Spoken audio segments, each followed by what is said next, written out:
નવસારી એલસીબીએ મોટી કાર્યવાહી કરી છે। હાઈવે પરથી દારૂ ભરેલું કન્ટેનર ઝડપી લેવાયું છે। 8,256 બોટલ વિદેશી દારૂ સાથે મોટો જથ્થો જપ્ત કરાયો છે।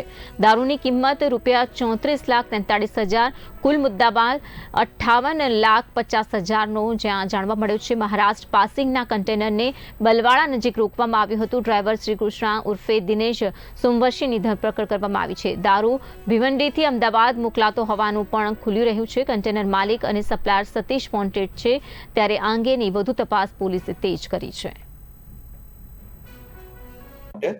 અત્રે દ્વારા એલસીબી લોકલ ક્રાઇમ બ્રાન્ચ દ્વારા ગઈકાલના રોજ એક હાઈવે પરથી એક કન્ટેનર ઇંગ્લિશ વિદેશી દારૂનું પકડી પાડવામાં આવેલ, જેમાં કુલ બોટલો નંગ 8256, જેની કિંમત અંદાજે 48,43,200 તેમજ અન્ય મુદ્દામાલ સાથે કુલ કિંમત 58,50,200ની સાથે એક આરોપીને ઝડપી લેવામાં આવે।